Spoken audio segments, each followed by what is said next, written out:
Yeah, I wonder if I have to make a big sexy thing. I wonder if I have to make that video bigger. Because when we play the sponsor video, it does this.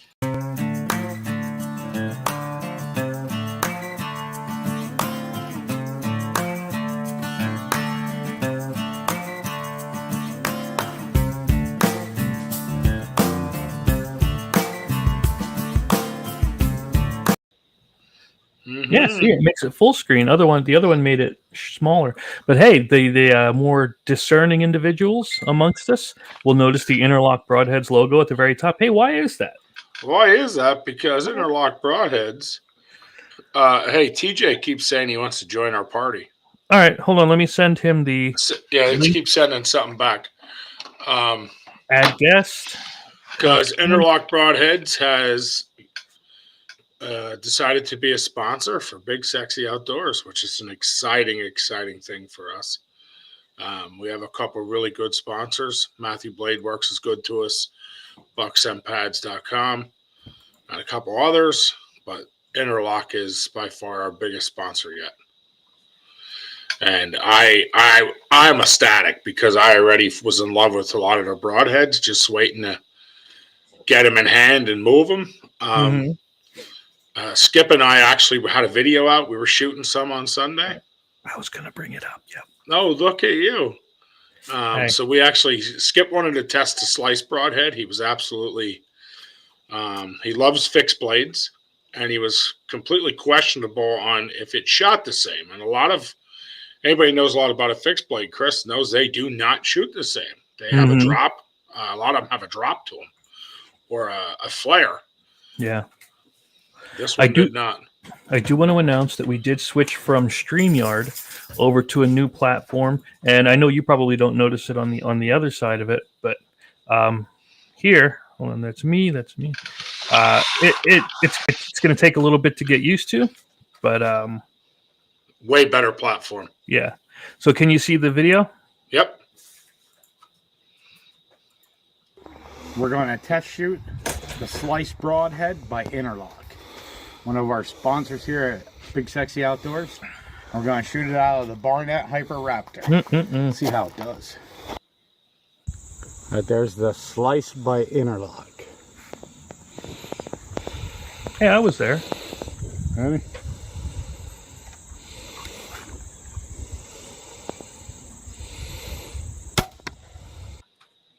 Right there's the Interlock Broadhead shot. The Slice out of the Barnett Hyper Raptor blew right through it. Look at that. Did it really? Just like a field point, baby. Yep. Dude, that thing shot. I said, Skip, where you aim? And he said, dude, that's exactly where I hit. Nice. So we got a lot of fixed blades. I'd like to show tonight. We're going to talk a little bit about fixed and I apologize. Tonight we're going to talk a little bit about fixed blades and mechanical field points. Your advantages, disadvantages, and what you feel or don't feel is better. I'm sorry. They have a metric ton of layouts here, and I'm screwing around. So you're good. So one of the things I want to show you guys is this is the one we tested the other day. So this is a slice broadhead. Okay. Those are what I used to shoot that style out of the compound. I always liked fixed blades. It was only when I got the crossbow that I went to the mechanicals. Whoops. TJ, what the heck? So these are turnable broadheads. These, and I'm telling you, these hit right on where Skip was aiming. These are the Falcons. A cut in diameter, and these look like they're just a little smaller. I didn't read them. I'd be lying. But these are the only broadheads you can tune to a carbon arrow. So those are Falcons. I thought those were really cool. This here is probably my favorite out of the bunch. The tip of the broadhead actually matches. These are the extremes. These match right to the blade. Really?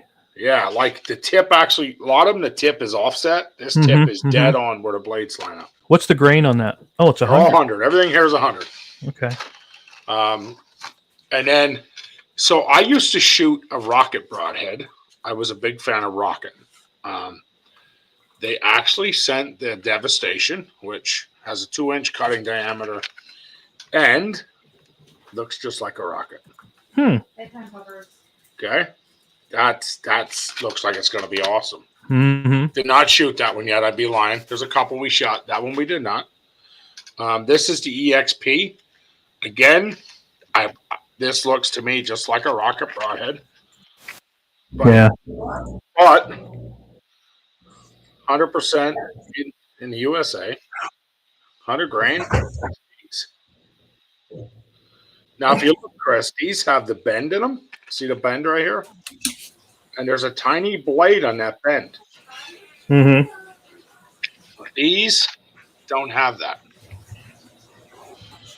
I was trying to see if it looked a bit like the Rage one I had, but it doesn't. It looks, because that's a 3-blade. This is only a 2. Not at all. Yep, not even close. Here is my favorite of them all. Okay? My favorite. Would I ever be in a Cyclops? Carnage. Yeah. I fell in love with this broadhead just watching videos. I didn't even have to shoot this to fall in love with this thing. TJ just messaged it doesn't work at all. I'm going to shoot him. There was one other. Hold on here. That I thought was really cool. Yeah, you should just be able to click that link and come right in. And EXP, right here, the Predator. So I thought this one was really cool. So this actually has a plastic cover point. They do not have the same cutting diameter. Okay. But you see the tips real long and big.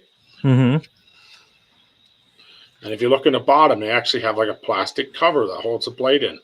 And it breaks on contact. I like that. So I was thinking the same thing. I thought that was really cool. Who wrote there, badass? It says Facebook users, so I don't get the names. I think they have to do something with Facebook to enable it. Yeah, TJ, yeah. I promise you, bud. You should just have to click that link. So I sent us a bunch. Absolutely love them. Thank you very much, Interlock Broadheads, for sponsoring Big Sexy Outdoors. Now there it is. I definitely wanted to show them. Hey, what's up, TJ? What up, dude? You hear me? Yep. Nice. So I wanted to show them tonight a little bit because, of course, we just got them as a sponsor and want to show off their product. But not only that, I believe in that product. I think I just love them. I love everything about them. Their delivery, their shipment, everything just works well. I have nothing negative to say in any way. However, on subject tonight, there is a difference between fixed and mechanical, and there is a lot of it's Mike. And there is a whole lot of controversy between what you think is better and not better, right? So let's just talk broadheads in general tonight, fellas. I use either. It doesn't matter. 100 grains is what my bow sighted in with, and I've never had an issue with any 100 grain out the box, except for those like first generation Rages. They gave me an issue. But I shot the new Rage, like 3 hypodermics. They kill it. I shot Annihilator broadheads. They kill it. I shot Schwackers. They kill it. I shot the cheap Walmart Muzzies that are like $15. They do the trick. It just all depends on like how far you want to track your deer. I mean, like with a Rage, if you hit them back a little bit, you're still getting. You know what I mean? And an Annihilator broadhead, you're gonna follow blood regardless. Because it ultra suck wound. Now I'm so stoked to try these interlocks. I really want to try those Falcons because everybody wants the mechanicals. I'll shoot the fixed. And yeah, dude, like I'll be hunting 5C a lot with my buddies, and I have loads of doe tags, so I can just choose what I want. I'm like, all right, I shot one doe with the Falcon. She's dead over there. There's blood everywhere. Great. Now let me take a mega meat out and give it a shot because I wanted to try those. And so I could always compare. I have one Annihilator if I have another doe walk on me, which I rarely ever get. But You know what I'm saying? Like, I'm excited to use them. They look great. So that's all I gotta say, really.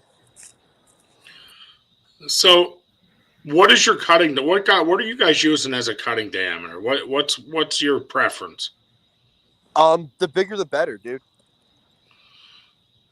I knew you were gonna say that.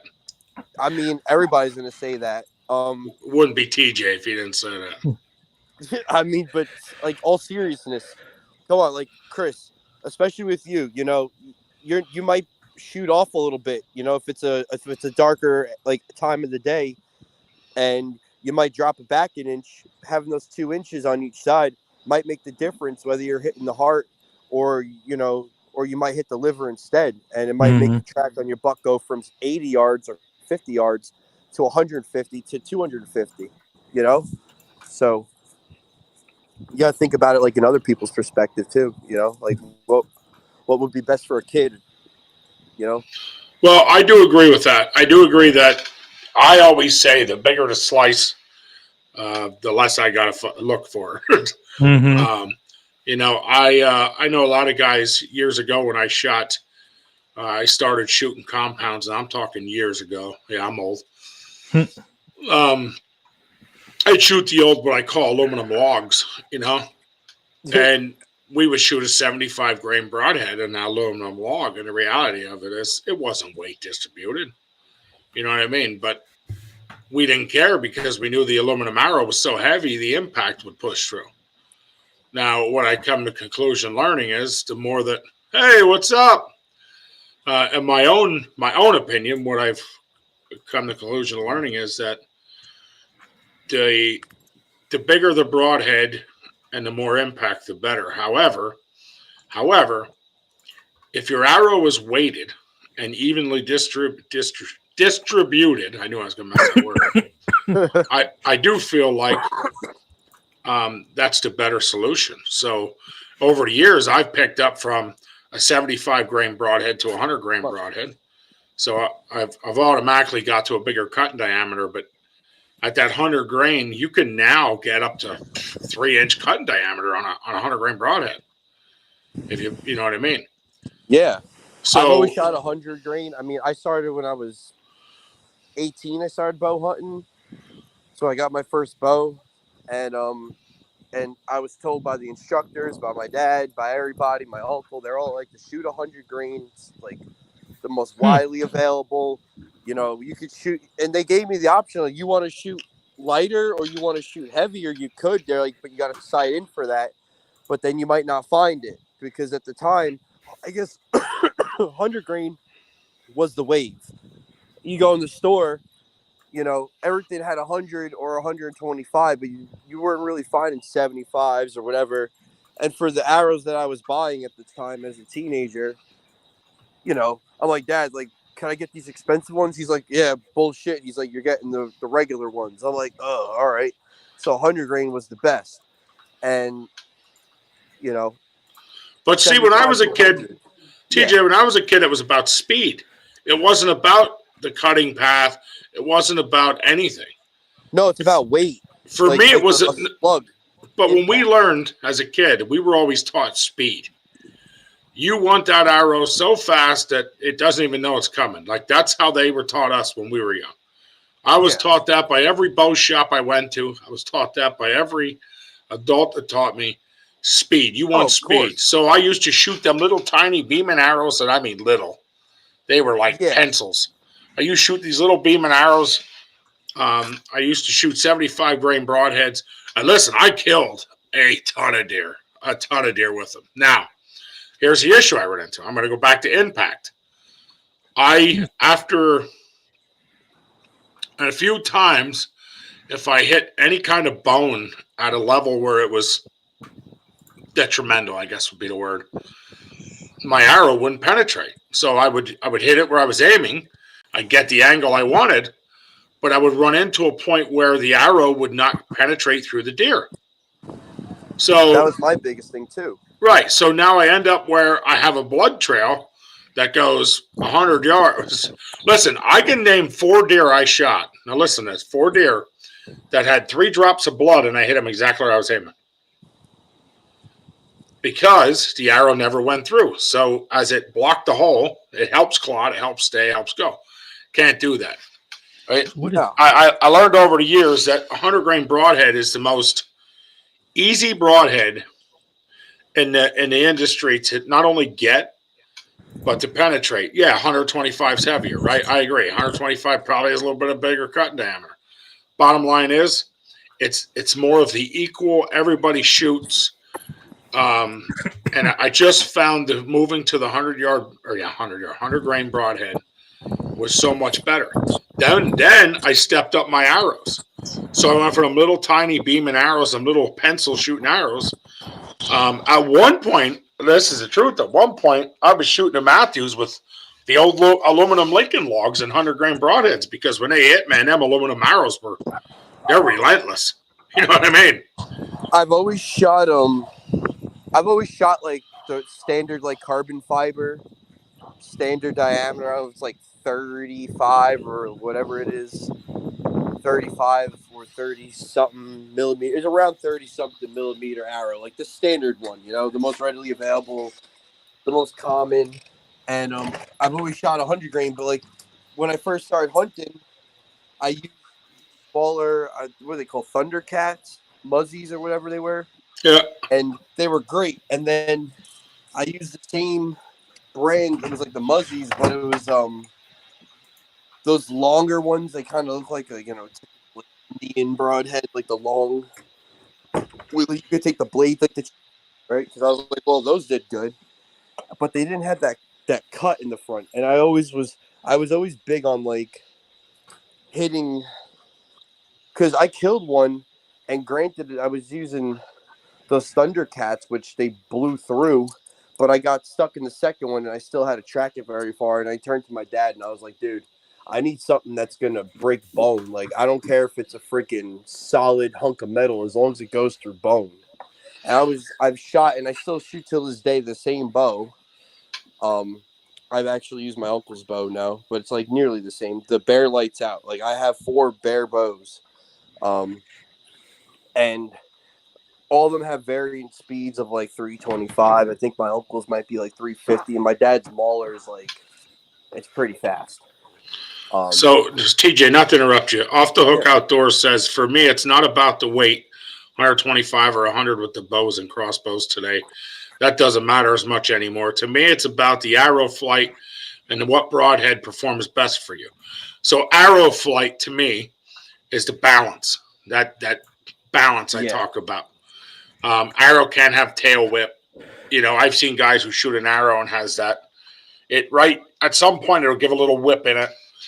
We actually used to paper tune our bows. I don't do it as much as I used to.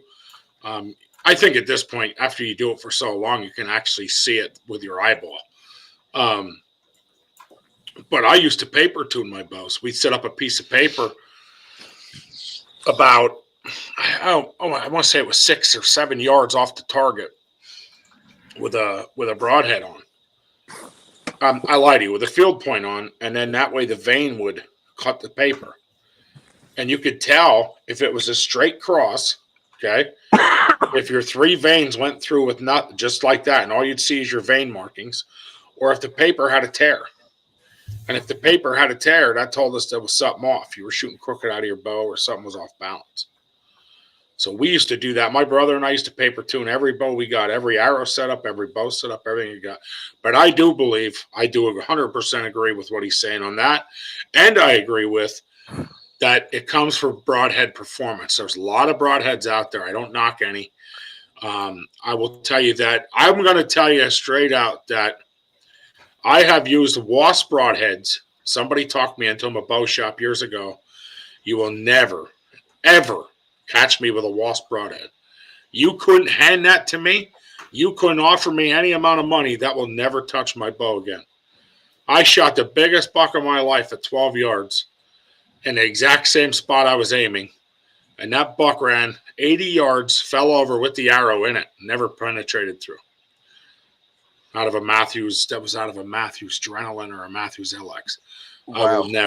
I will never use a Wasp broadhead again. I know for a fact, without anything, that broadhead didn't open by its penetration. That was a Yeah, lose those for me. the chisel tips. Yeah, Yep. off the hook outdoors. Yep, Yeah, I agree those things totally. are the bomb, dude. They go right through a blade. Bone And crushing. Rocket used to make a bone crushing. Those were awesome. I always went for like what was like the most bone crunching. Like I didn't want like because I had that one bad experience. Not granted, I killed the deer, but I just ever since then I refused to get anything less than like a chisel tip and those thunderheads. Like, yeah, I guess it's nap. I don't remember what it was. It was years ago. But yeah, those things are the shit. Like they had those nice tips on them. They're like real meaty in the top. We lost Chris. And like There he is. like so let's like I want to hear the people's idea about distance. Like with the restraint. Like you have like a 12 pointer and it's 45 yards. You know, like and I only sight up to 40 with my bow. And that's like I feel like my speed because I shoot a lights out, like it's not fast. And I try to lean on like getting right above the deer. That's like part of like the challenge, quote unquote. And like 30 yards is like the max. Like the other day when I was with my buddy John in Bethlehem on opening day, I shot 32 yards, 35 maybe. And I hit the deer. I swear I hit it, but we found no arrow, no blood, and no sign of any deer anywhere. Like it didn't even like I don't know what happened. We looked all over the place, and then he never even found because it's at his work, so he never even seen like any like because usually if the birds start going, he'll go down there and follow where the birds are at, and he'll find them like the next day or something. And it was a wash, and I was like, it kind of pushed my limit past 30, but it was only like a little bit more. So it made me feel like I'm like, you know what, I'm not going to take those kinds of shots. Well, I think confidence is key in every shot you have. I don't distance is a lot of that. Now, if you said to me, 12 pointer at 40 yards in the pine trees, I probably wouldn't take that shot. No, If you told me a 12 pointer, 40 yards in a wide open field, and I didn't forget my rangefinder at home, which I find myself doing often lately. yeah, I would be pretty confident taking that shot. However, I'm going to tell you that I am not a over 30 person. me neither. I'm not afraid to shoot 32, 33 yards. I've done it. However, I've passed up many shots at 32, 35 yards. I feel like so much more can happen in a distance, right? Now, Yeah, there's these guys who shoot elk and moose and deer at 60. I know a guy who shoots them at 60. Honest to God, I do with a compound, and he kills them every time. Never cripple. I mean, he's a guy that practices faithfully daily, hours every day, and he just does his thing. But I feel personally that so much can happen. I watched today a video where he talked about deer duck, and that's a real thing. My opinion, that's a real thing. Deer have what's the word? A natural response to run, right? If there's a Yeah, noise, if there's a twig, so the first thing they do when they run is they dig their hooves into the ground. When they do that, what happens? they duck. They drop, right? So deer You get duck like is 4 real, in my inches off. opinion. Yeah, it's like Yeah, deer duck is real for me, and I feel like on a long shot, that's a big deal, right? If that deer ducks 4 inches and 40 yards, that's a a big lot deal. can happen, right? Then I also feel like if you're in a wide open field, grass field where there's no weeds up, where you're probably okay at 40. But in the woods, do you know how many times at 15, 20 minutes before end of light that there's a twig you don't see, or walking out with your flashlight, or holy shit, I didn't know that was there? I mean, let's be real. So it happens, and I feel like distance is a whole nother thing. I feel like at the end of the day, for me, it's a balanced arrow with with cutting precision and some confidence. Like that's and these interlocks, man, I'm telling you, these are something. I'd skip shot them sliced broadheads, dude. They didn't drop one bit, not one, not a half an inch. I mean, these things just same spot. Nice. They're incredible. Chris, how about you? What's your thoughts on any of this? Well, I mean, there's been a lot covered, so it's I prefer, honestly, I think I prefer mechanical.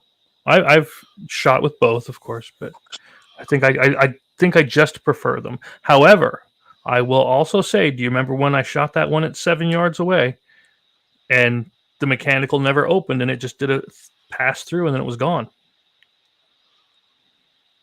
You know, so there's the risk of that, but yeah, it's. I don't, and as far as the weight goes, these days, like you said, if we're using the crossbow, the weight these days isn't really going to matter as much. It's I think the cutting size is much more important than just the weight. However, you know about the instant kill spot, right? Up on the scapula where the nerve clusters. Oh yeah, yeah. You're not putting that. You're not getting through that with a 65, 75 grain broadhead. yeah, and that's tough because I mean I'm a double lung shooter. I don't shoot for heart. I aim at the heart. I aim at the top of the heart, and I expect to drop. Right. If deer drops, that gives me my double lung. I get lucky the deer doesn't drop. I'm okay with that as well. You know what I mean? Yeah. I can't recall any that I've ever had do that where they drop first. Oh, I guarantee if you slow-mo video, they did. Well, you're in love with slow-mo. Yeah, that's true. Yeah. I always try to shoot like directly behind the shoulder.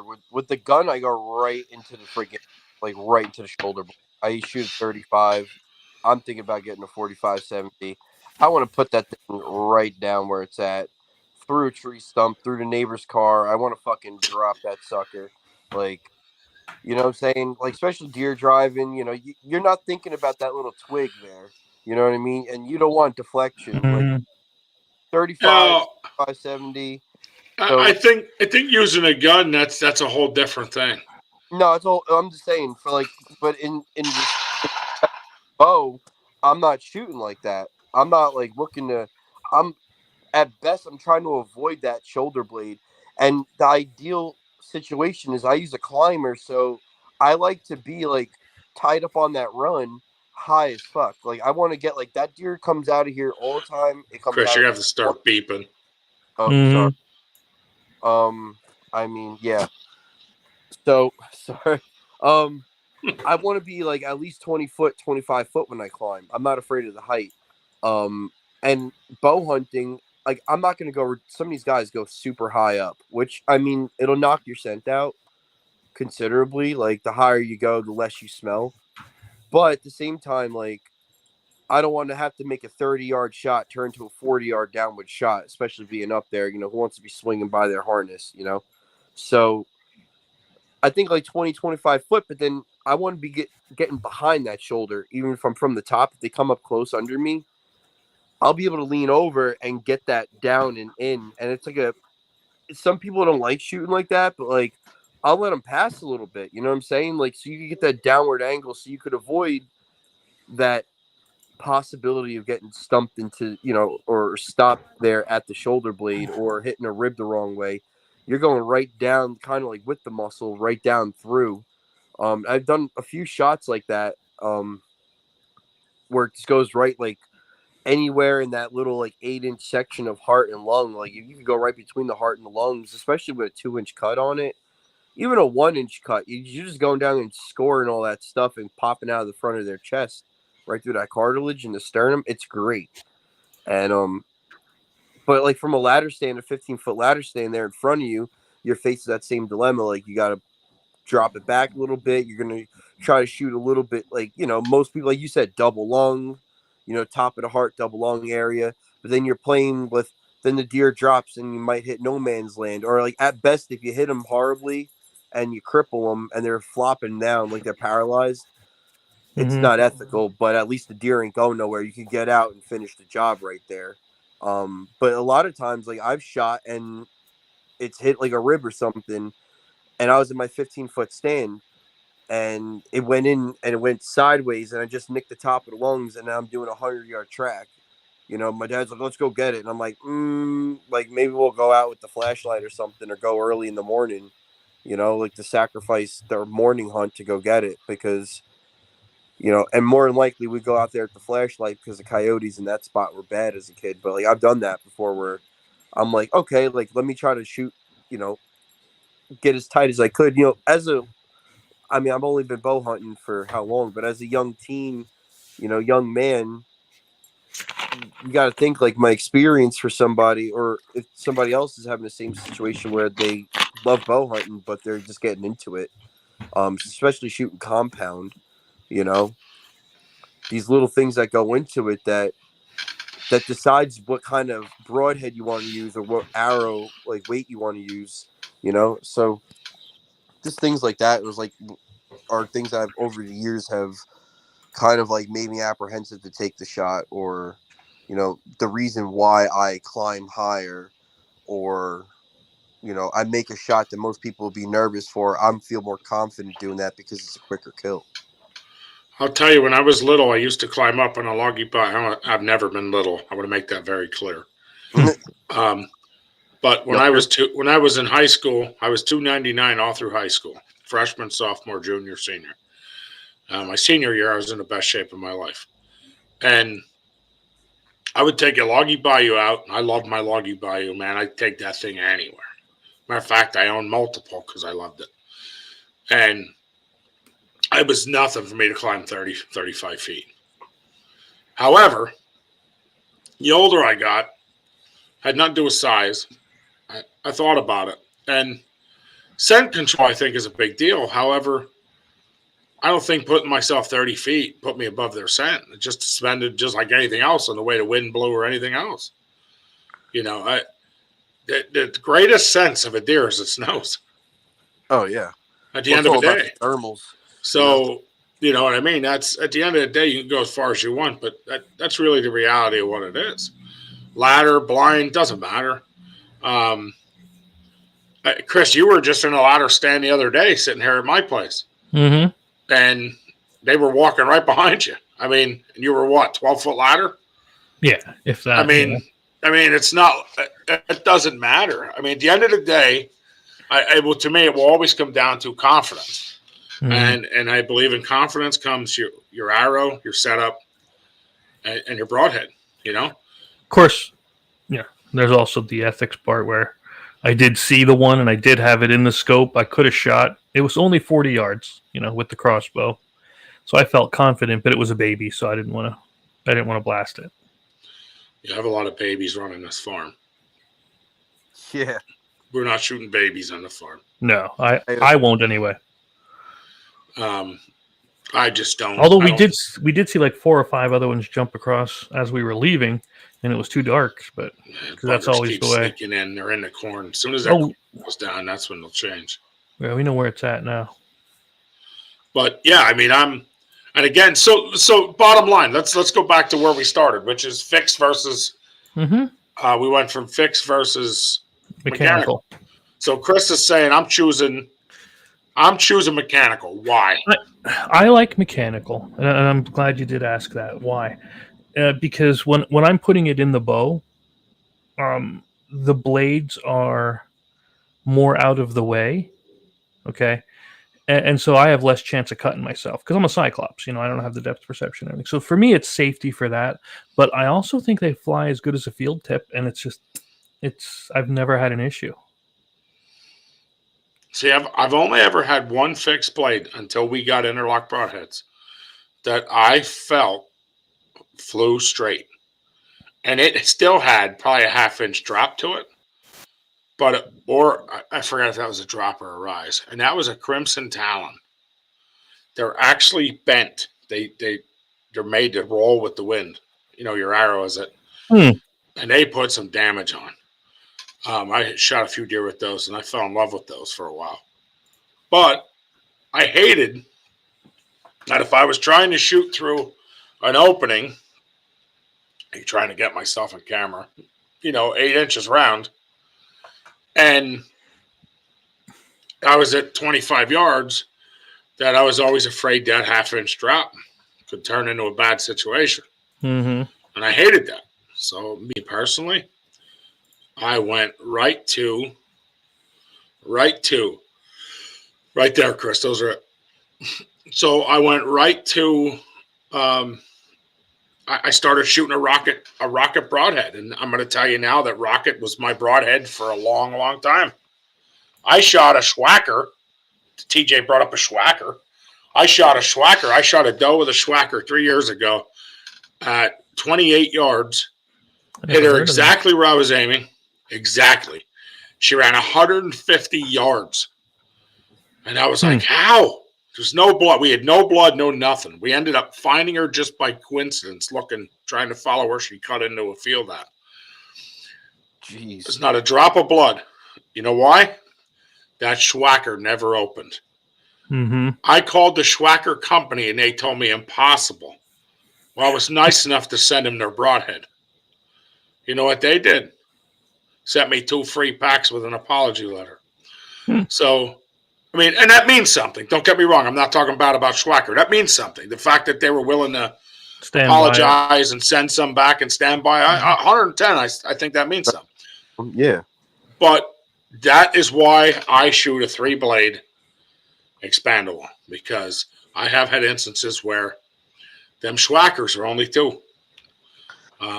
Have you guys used Mega Meats? Never heard. That's one I've never used. Nope. I have them. I'm waiting for the opportunity to shoot one with them. They look pretty fucking gnarly, dude. Beep. Beep. I mean, beep. Dude, we got to tone your mouth down to get on here next time. Oh, God. Are they expandables? They are expandable. They have a serious chisel tip on them. Like a serious chisel tip on them. I've seen some pictures of the damage they do, and I'm hoping to get the result. Now, oddly enough, I speak about those Annihilator broadheads. They're fixed. They are, yeah. Those things right there. I've heard about them. They're just as gnarly looking as they do in the picture. Yeah, look at those cuts that they make. It's like, wow. And I just so happened to see a pack of them available, so I grabbed them. Okay, so let me ask you this. Looking at that deer cut. Yeah. How much meat you got to throw away to bloodshot meat if you use that? I keep the bloodshot meat and I grind it up. Nobody knows the difference. No way. You can taste that. I crap you not, dude. I mix no pork into my deer burger. I mix no nothing like wild. The only bloodshot stuff that I take off is like the jelly. You know what I'm talking about? Like in the membrane where it gets all bubbled up and it's like you could like scrape it off with your hand. Mm-hmm. I'll take that off. And so here, I'll throw this out there. What I do is usually with my deer, I process it fresh. I don't even like let it rest, hang, or nothing. I take it. I go home and I spend like 4 hours. Mm-hmm. My quarters. I'm like, babe, how much ground meat you want? She loves ground meat because it's versatile. I package it all up, whether it's vacuum sealed or I suck the air out of a freezer Ziploc. You know what I mean? Just press it against my body and like, move that Ziploc over. And it goes right in the freezer and it stays frozen. Whether I take it out the next day, it gets frozen for some time. And I feel like over time, because I've let it hang and I didn't like it.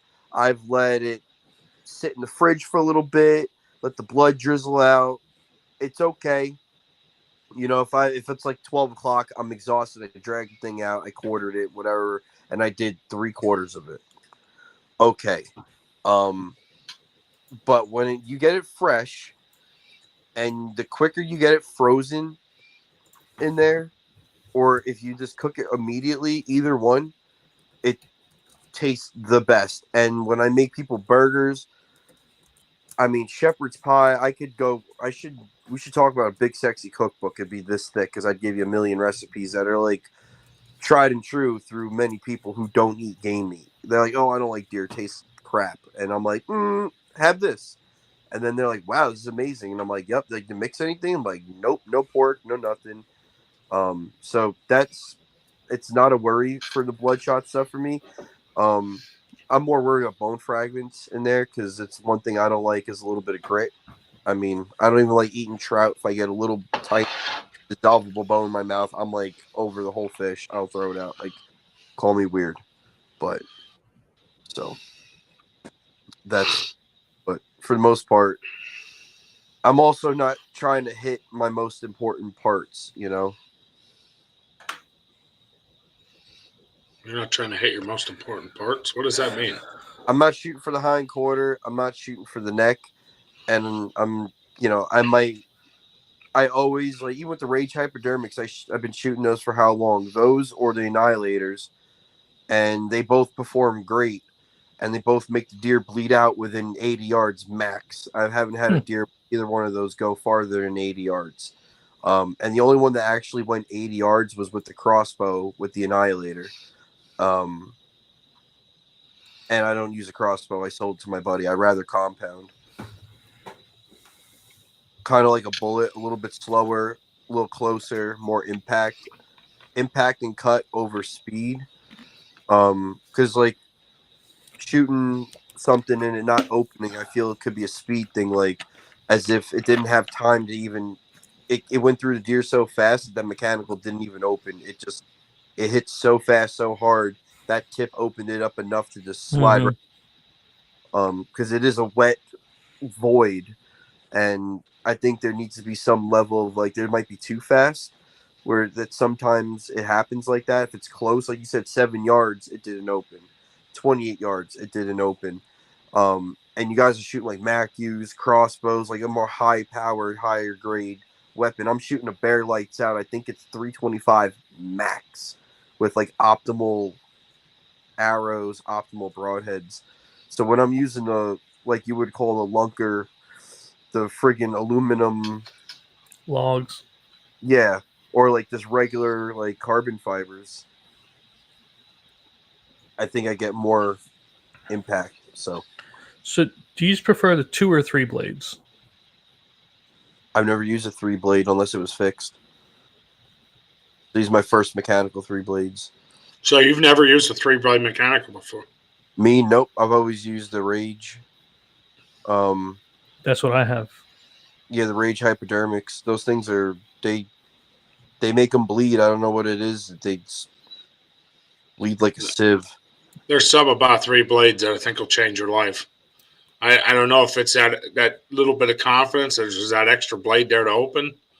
I don't know what it is, but ever since I've gone to a 3-blade expandable, I just feel like that's a way different. I'm looking forward to it.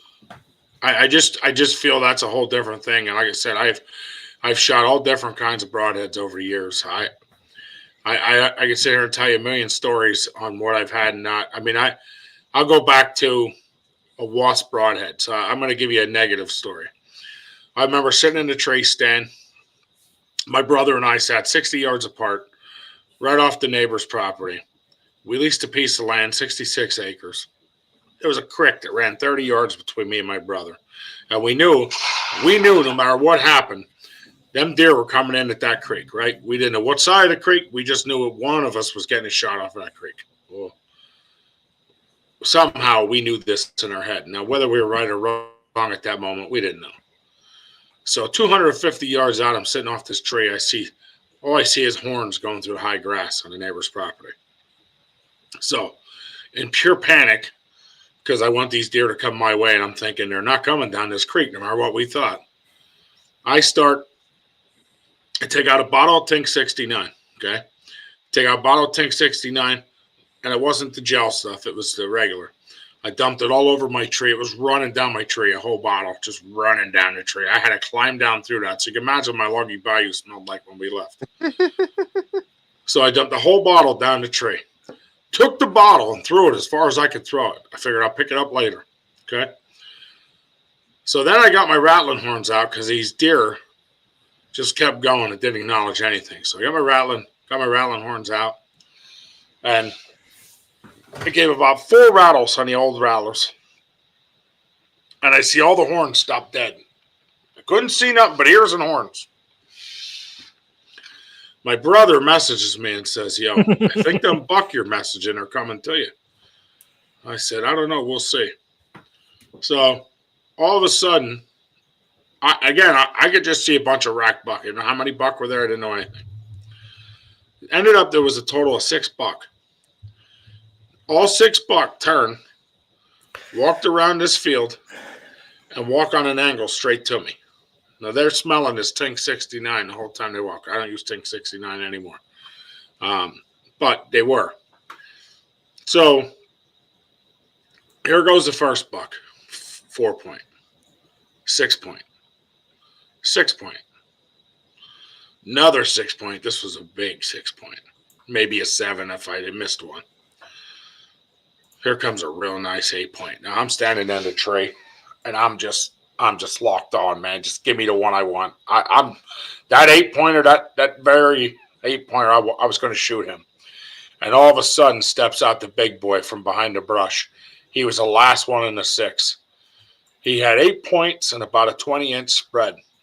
Straight back I drew, locked in at the lip, and I'm like, come on, baby, come on, baby, come on, baby. Step that creek, step that creek, step that creek.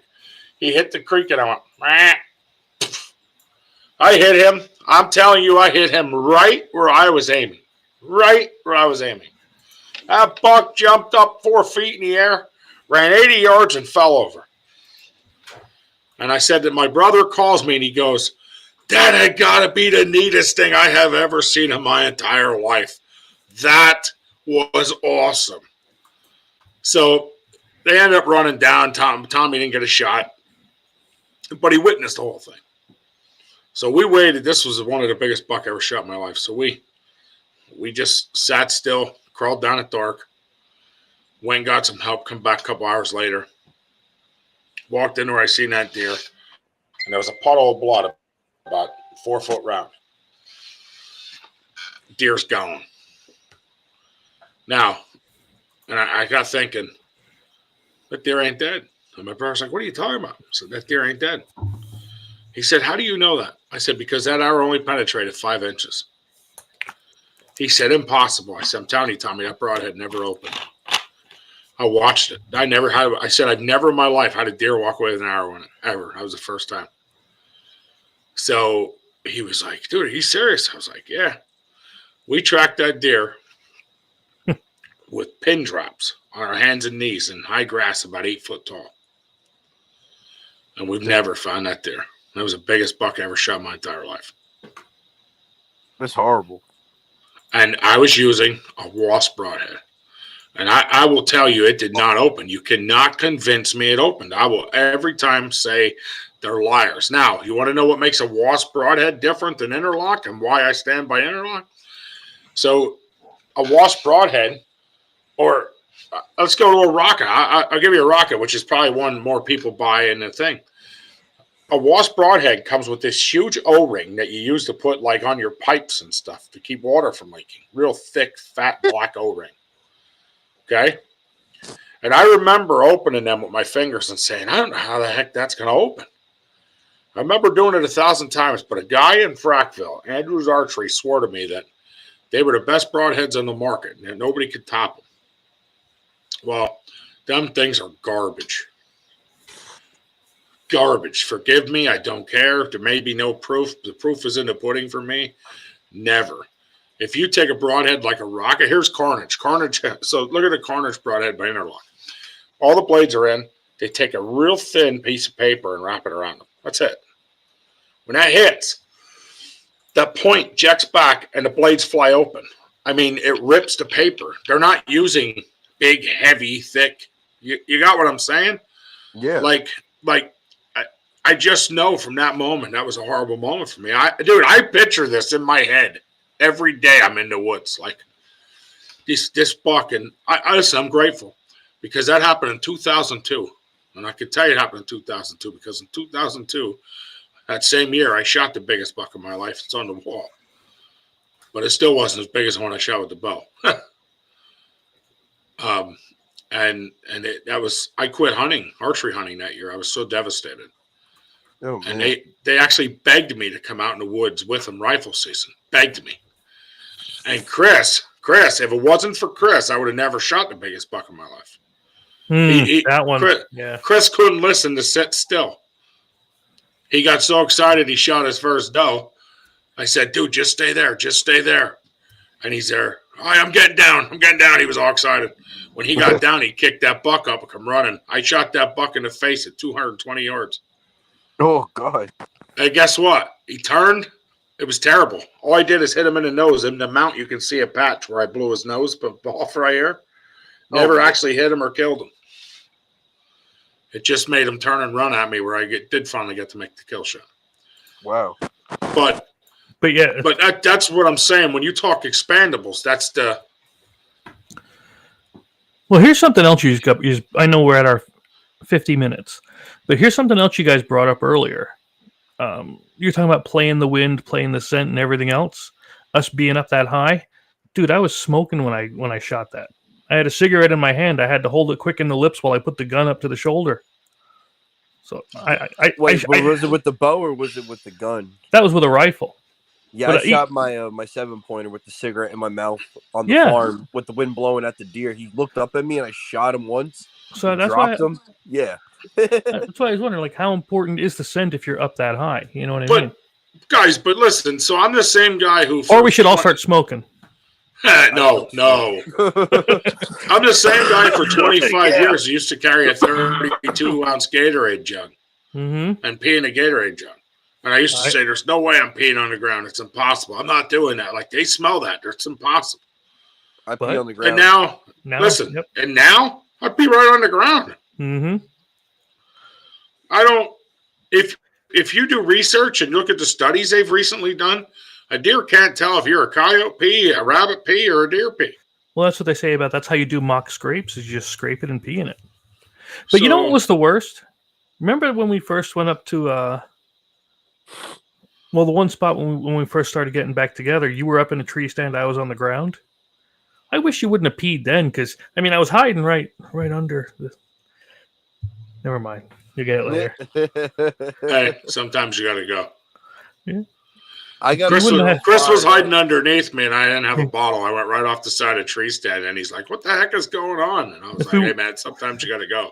If we wouldn't have had Taco Bell before, it wouldn't have burned. It's funny you say that, making the mock scrape with the piss. Mm-hmm. I have this spot up on the farm, right?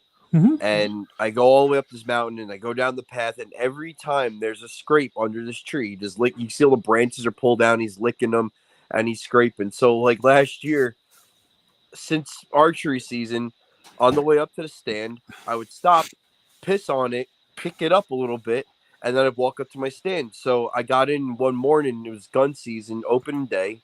Actually, it was opening day, and I get in. It was like 4:30. And I had to pee real bad. So, of course, I stopped at the scrape. I seen he worked it. So I pissed on it again, and I kicked it all up. I'm like, I got my piss all over my boots. Well, I don't care. And I walk up the trail, and I cut through the laurels because it was easier with the green light. I seen a better way up. I get up in the stand. Now, mind you, like, I'm sweating because it was warm. And I'm sitting there, like, huffing and puffing. And because I try to get up there quickly, I heard something rustling, and I hear something run up, and I thought it was a coyote, so I was going to shoot it. So I clicked my gun, I clicked the green light, and lo and behold, it's the buck, and it's this massive, like 8 or 9 pointer, like this, so thick and white. And I was like, you're lucky it's still dark. And I clicked my gun off. But he followed me right up where I walked from pissing on his scrape. He was like, that's the guy who's pissing on my scrape. That's the deer or whatever. Mm-hmm. And it turns out that he caught wind of my sweat, and that was the end of it. And then my dad seen him the last day that we went out. He was out in the adjacent field there, which I'm now able to hunt. So, yeah. But that's very true that you said that. I thought I was the only one. I was like, I don't want to say because I don't want to sound like a ding-dong, but no, it's true. Yeah. They don't care. Yeah. No. Let me know if you drop a deuce on it. I'm pretty sure they're going to notice, but That might attract the wrong crowd. you know. But If I speaking ever of, walk up to a mock stripe and there's a deuce in it, I'm gonna call one of you two idiots and see if It was Chris. It wasn't me. yeah, I I can't would be like, which one of you morons deuced in this scrape? I used it to sign my name in the. Oh my god. I'm gonna go But- up in Frackville and just take a deuce somewhere in the woods on a scrape. Hopefully Ben finds it. Yeah, blame me then. But He's just call me like, I can't believe Chris took a crap in the scrape. he's an ass. I don't know what I'm going to do with him. I shot the biggest buck over it. Yeah, It was Hold eating on. the corn out of it. yeah. TJ's Did I talking. beat- I'm trying to save us. Beep. Did I? No, not that time. No, you did that No. time. I didn't. I'm trying to watch my P's and Q's and F's. Yeah, you did that time. I was just. But yep, we're going to call it. One more announcement, I think you have, and then we'll end it up. Yeah. So, Chris and I have taken a vote, and yeah, it was only Chris and I voting. So what we decided is, with hunting season coming and things going on, that we are only going to do a podcast twice a month. So every other week. It'll be every other week. That means that tonight will start us. We will not do next Monday, but we will do the following Monday. Right. That gives us a little more time between each thing to get some stories. It gives us a little more time to spend in the woods for ourselves. And I did invite a special guest today, not for tonight's show, but for the next. So, Chris, when we can you black out on the calendar that every other Monday? So if I end up sending that out to him, we don't book him on a day we don't have available. Yeah, I can do that then. I'm pretty sure I Okay. can do that. Yeah. So that'll be. He's from Pennsylvania. Has a great story to go along with what he's doing. Shot a nice buck. So I'm excited to try to get him on here. He told me just get a hold of him. So I sent him an email. I'm waiting to hear back. Should get freezer bound back in. They've been kicking some areas lately. Yeah, they have been. So the bottom line is, we just want to spend some more time in the woods, and we want to be able to give you guys more content. So that's, we feel in order to do that, we just take the show down a little bit, and we can make it happen. And hopefully by doing that, we can get the other guys on here a little more with us, and Right. And extend our BS talks a little more with a different variety.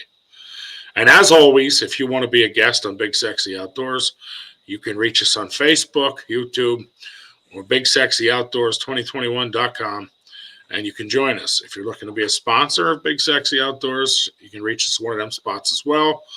And we are always looking for you to share anything funny, pictures, or anything else to go with the outdoors. So use them sources, hit us up. God bless, and Big Sexy's out. Have a great night. Cheers.